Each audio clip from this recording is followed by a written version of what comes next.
Hello student, आप सभी का स्वागत है एक बार फिर से। आइए आज हम लोग डी.एम. स्मिथ को संक्षेप में पढ़ते हैं। इन्होंने जो उद्योगों की स्थापना से संबंधित अपना सिद्धांत मॉडल को प्रस्तुत किया था, उसे अपने एग्जाम के व्यू से संक्षेप में देखेंगे। तो आइए पहले इनका नाम देख लेते हैं। इनका डी.एम. स्मिथ, इनका पूरा नाम डेविड मेलविले था। डेविड मेलविले, इनका पूरा नाम डेविड मेलविले था। इन्होंने वेबर के सिद्धांत को ही और परिष्कृत करके प्रस्तुत किया था, जिसे सीमांत अवस्थिति विचारधारा के नाम से जानते हैं, या इस सिद्धांत को स्थानिक सीमा का सिद्धांत के रूप में भी जानते हैं। याद रखिएगा, इस सिद्धांत को स्थानिक सीमा का सिद्धांत के रूप में भी जानते हैं, या कहे तो theory of spatial margin, theory of spatial margin के रूप में भी इस सिद्धांत को हम लोग जानते हैं। याद रखें, theory of spatial margin.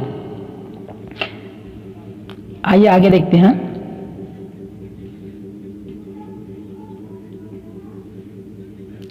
Smith द्वारा प्रतिपादित अवस्थिति विचारधारा को 1966 में प्रस्तुत किया गया था। यह सिद्धांत भी अल्फ्रेड वेबर के न्यूनतम लागत सिद्धांत का परिष्कृत संशोधित रूप है, जिसे डी.एम. स्मिथ ने अपने अनुभव के आधार पर वेबर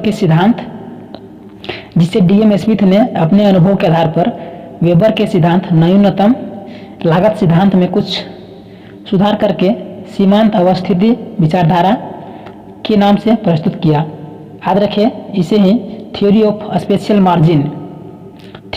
स्पेशियल मार्जिन मॉडल के रूप में जानते हैं।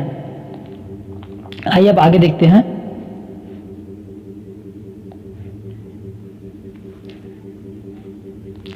स्मिथ ने औद्योगिक अवस्थिति सिद्धांत को 1971 में पुनः प्रस्तुत किया था, और प्रायः किताबों में यही लिखा हुआ है कि इन्होंने अपना सिद्धांत को 1971 में प्रस्तुत किया था। देखिए दोस्तों, काफ़ी महत्वपूर्ण लाइन है ये।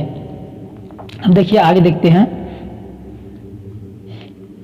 इन्होंने इस सिद्धांत को प्रस्तुत करने से पहले अपना अनुभव शेयर किए।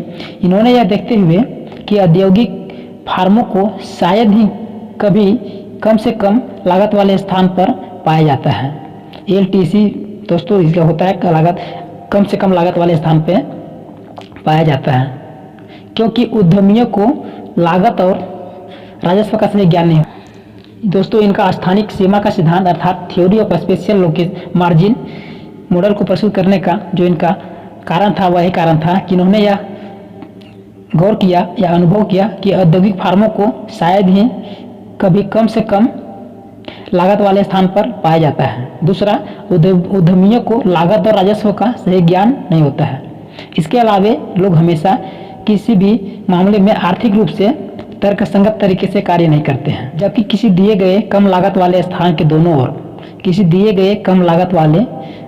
दोनों ओर एक स्थानिक मार्जिन होता है, जिसे फर्मों का पता लगा सकते हैं और उचित जगह पर स्थापित करके लाभ कमा सकते हैं। इनका मकसद भी अन्य विद्वानों के जैसा ही था कि उद्योग को ऐसी जगह पर स्थापित करना जहां से अधिक लाभ कमाया जा सके और हानि कम से कम हो, और कम से कम लागत में अधिक उत्पादन और लाभ अर्जन करना। इनका भी अन्य विद्वानों के जैसा यही टारगेट था। इनका उद्देश्य इस सिद्धांत को प्रस्तुत करने का कुछ इस प्रकार था। यह एक ऐसा सिद्धांत का प्रतिपादन करना चाहते थे जिसके, दोस्तों मिस प्रिंट हुआ यहाँ पे, सॉरी इसके लिए, जिसके माध्यम से वास्तविक जगत में उद्योगों के लिए वास्तविक स्थल या स्थान को निर्धारित करते समय आर्थिक सीमाओं का अधिक से अधिक स्पष्टीकरण कर दिया जाए, ताकि लागत और राजस्व के अंतर को लाभप्रद बनाए रखा जा सके। दोस्तों, इनका उद्देश्य यही था। याद रखिए, इन्होंने उद्योगों यह मॉडल को प्रस्तुत करने का जो उद्देश्य इनका था, यह था कि लागत और राजस्व के अंतर को लाभप्रद बनाए रखा जाए, अर्थात हम कम से कम लागत में अधिक से अधिक उत्पादन करें और अधिक से अधिक मुनाफा कमाएं। अन्य उद्योगपतियों के जैसा इनका भी यही सोच था कि उद्योग ऐसी जगह पे लगाया जाए जहां से अधिक से अधिक लाभ अर्न हो सके। दोस्तों अब आइए देखते हैं इनका प्रयोग विधि।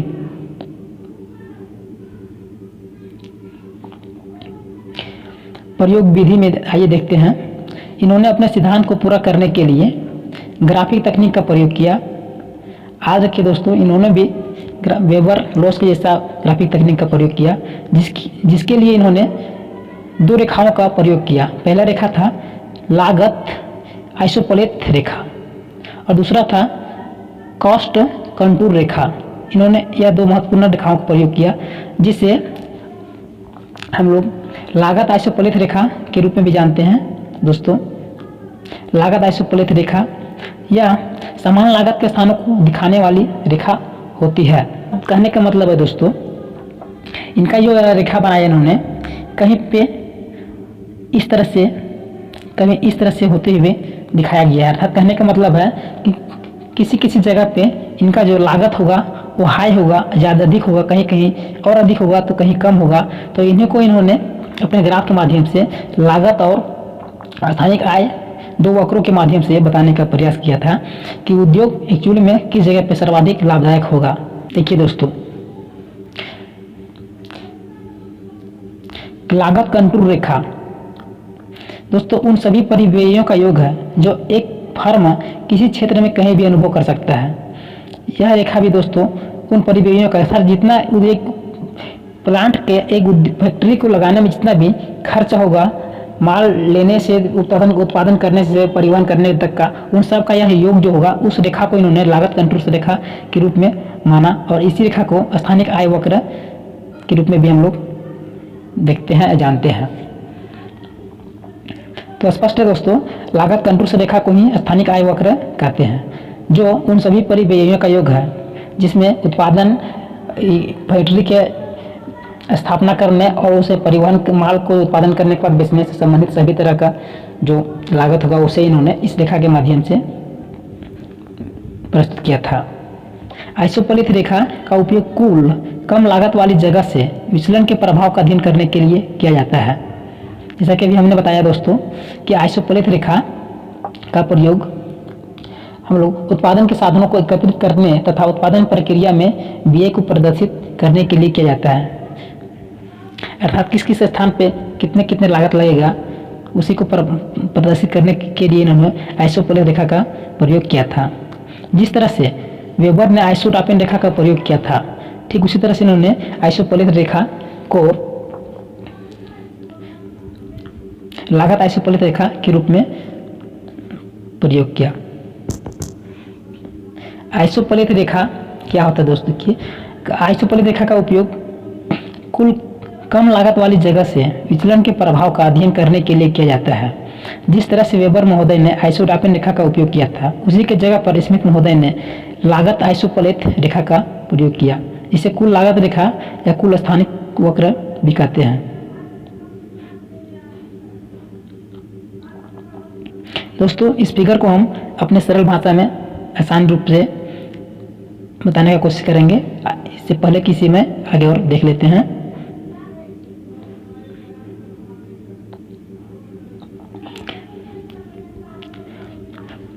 स्मिथ के अनुसार अधिकतम लाभ कमाने के लिए स्थानिक मार्जिन के भीतर उद्योगों को लगाना सर्वाधिक उचित होगा, जहां कहीं भी नुकसान नहीं होगा।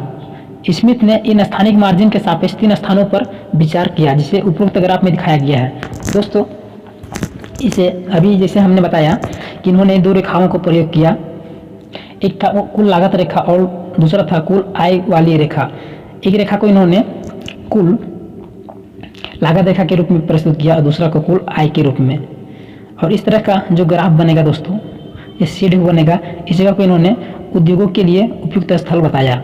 यहाँ कहीं भी उद्योग लगाया जाए तो सर्वाधिक लाभ हो सकता है, और इसके विपरीत अगर इस जगह पे और इधर उद्योग को लगाया जाए तो यहाँ पे हानि होगा। इसके लिए इन्होंने 3 बिंदुओं को या 3 स्थानों को इस ग्राफ में दिखाया था। पहला यहाँ जो सर्वाधिक लागत का रेखा होगा, दूसरा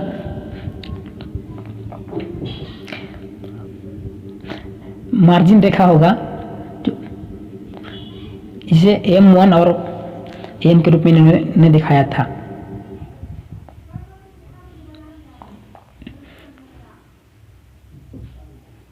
यहाँ अनुसार इस ग्राफ के अनुसार इस जगह पे अगर फैक्ट्री लगाया जाए तो सर्वाधिक लाभ के चांस होंगे, और यहाँ पे लगाया जाए और यहाँ पे तो यहाँ भी लाभ होंगे, मगर इसके अपेक्षा इन दोनों यहाँ के अपेक्षा इन दोनों स्थान पर लाभ थोड़ी कम होंगी, लेकिन लाभ यहाँ भी होंगे। लेकिन हाँ, इस ग्राफ के बाहर अगर प्लांट लगाया जाए तो वहाँ लाभ नहीं होंगे।